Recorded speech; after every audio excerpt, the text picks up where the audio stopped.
Assalamualaikum warahmatullahi wabarakatuh.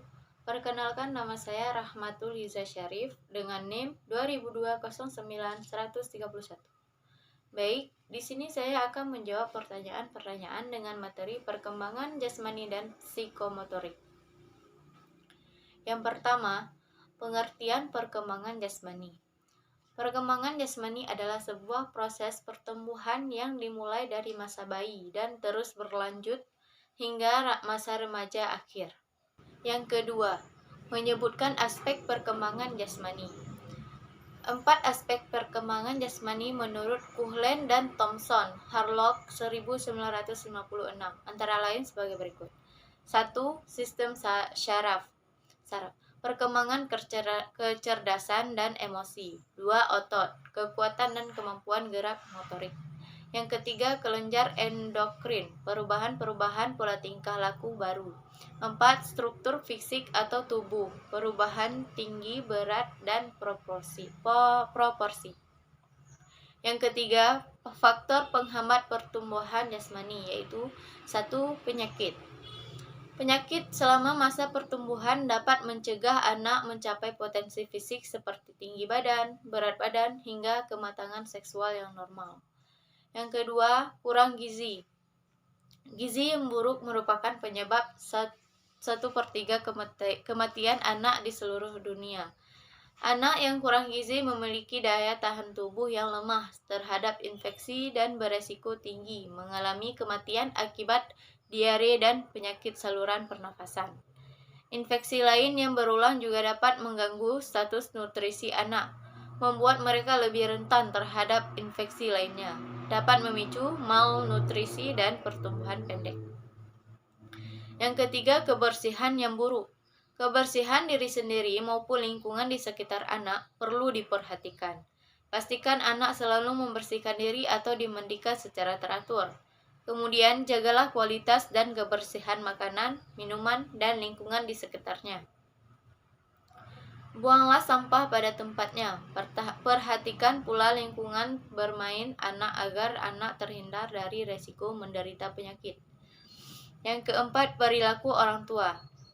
Selain dari kesehatan anak, perilaku anak juga memberikan gambaran apakah ia bertumbuh kembang dengan optimal secara psikologis.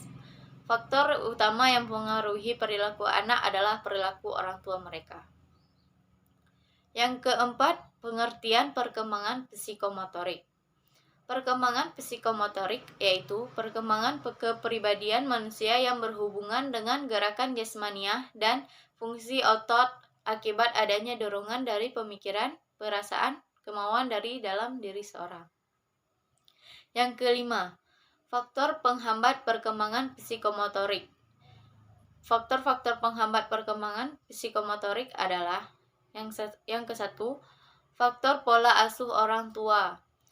Pola asuh orang tua adalah sebuah faktor penghambat psikomotorik anak di saat pola asuh orang tua terlalu otoriter ataupun terlalu memaksa.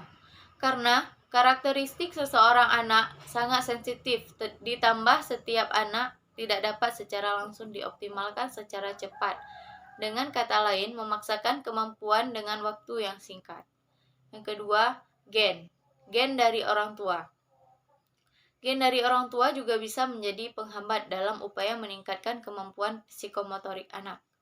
Apabila orang tua mempunyai pembawaan sifat gen yang unggul, maka dalam mengembangkan potensi kemampuan psikomotorik anak pun juga akan lancar.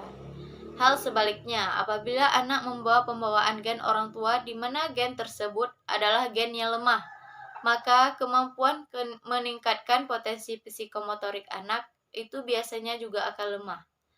Atau yang paling parah, apabila anak itu menderita autis, maka akan sulit sekali meningkatkan kemampuan motorik yang ada.